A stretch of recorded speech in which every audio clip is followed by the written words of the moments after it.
Assalamualaikum warahmatullahi wabarakatuh. Yang terhormat Pak Menteri Dalam Negeri dan teman-teman penyelenggara pemilu yang saya hormati.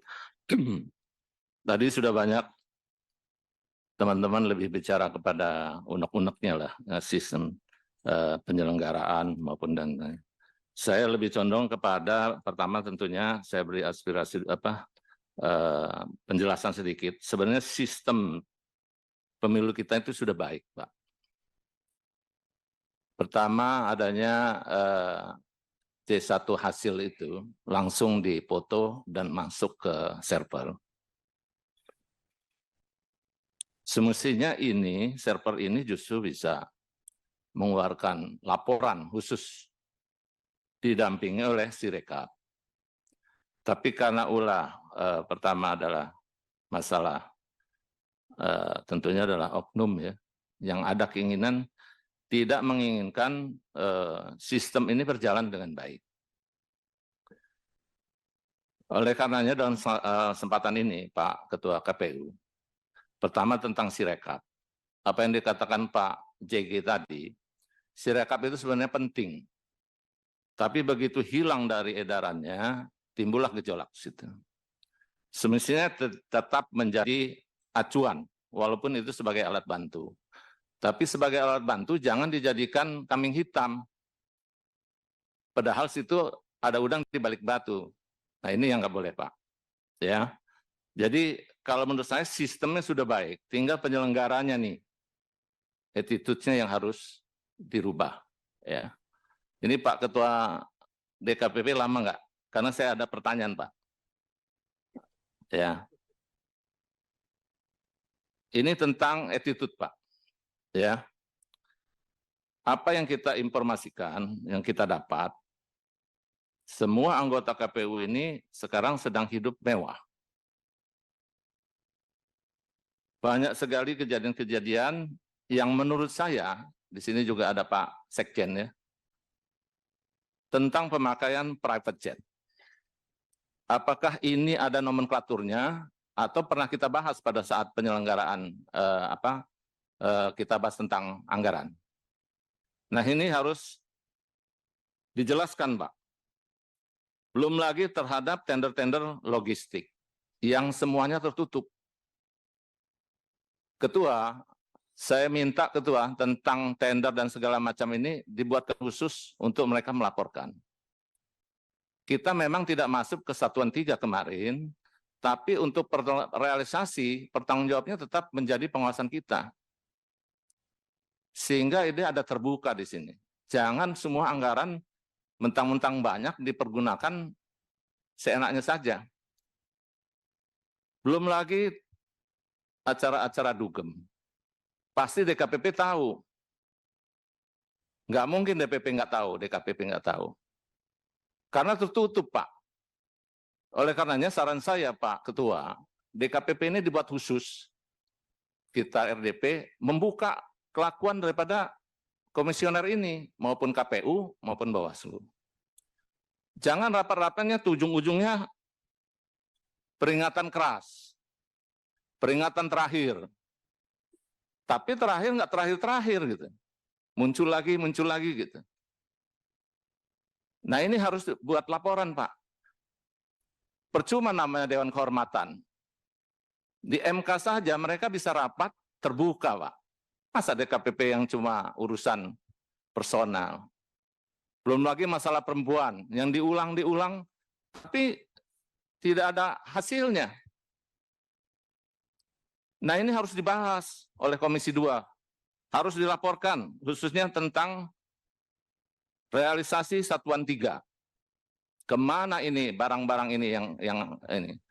Termasuk server kemarin tentang Sirekap, begitu dikritik oleh Ray Suryo yang tadinya Alibaba, tiba-tiba pindah. Nah ini juga harus dilaporkan ini Ketua KPU ke kita secara teknis. Kalau mau tertutup, silakan kita bisa tertutup. Ya. Jadi kalau menurut saya ini kita harus buat khusus untuk KPU ini tentang attitude-nya, tentang tingkah laku. Tadi masalah teknis sudah dibahas oleh semua teman-teman, tapi ini tidak dibahas. Jadi mohon juga dibantu ini Pak Mendagri, karena biar gimana pun juga ini pernah menjadi anaknya dalam negeri, KPU ini. Salah satu sekjen apa dirjennya. Jadi tingkah laku ini harus naik. Ini nanti kita akan bahas juga tentang revisi undang-undang, ini menyangkut ke sana. Yang kedua tentang Bawaslu. Saya pikir Bawaslu ini nggak perlu ada lah.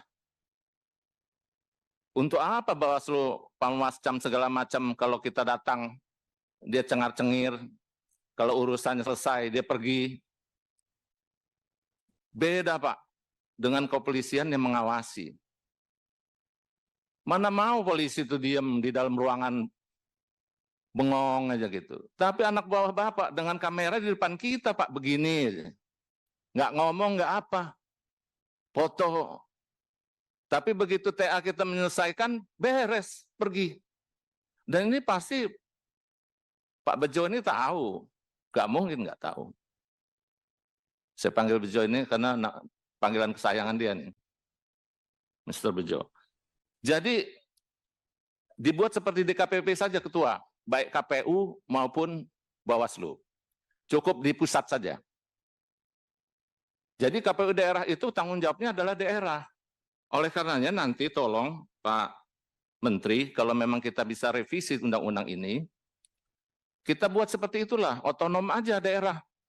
Bila perlu, anggota KPU-nya adalah perwakilan partai yang menang, yang ada di DPR RI.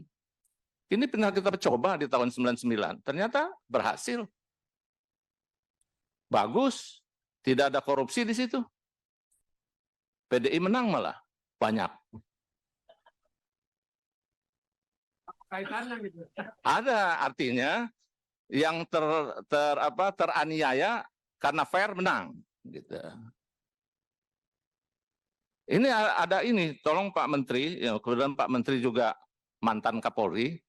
Jadi kita buat Gakumdu ini adalah seperti apa Pak? Jadi kalau ada kerjaan baru dibentuk gitu Pak. Jadi satuan polisi saja, nggak perlu ada Gakumdu. Bawaslu itu nggak usah ikut-ikutan.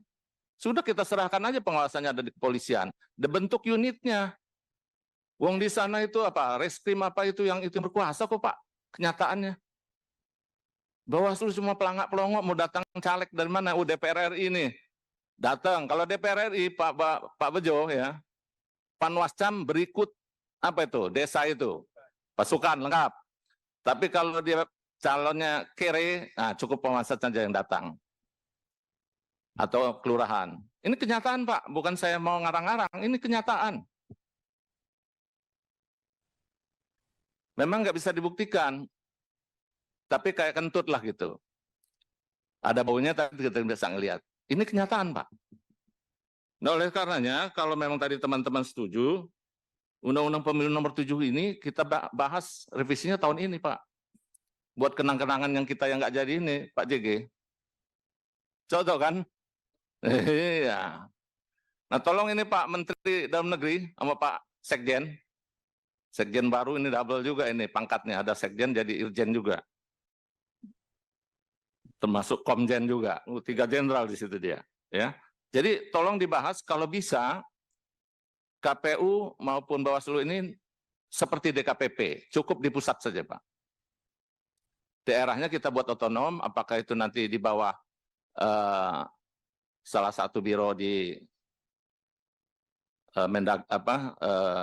gubernur atau kabupaten, sehingga yang jelas kalau umpamanya tidak menyangkut ininya supaya tidak netral, ya diserahkan saja kepada perwakilan partai.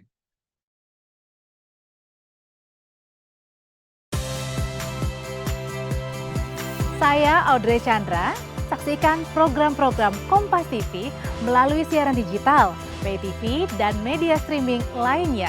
Kompas TV, independen, terpercaya,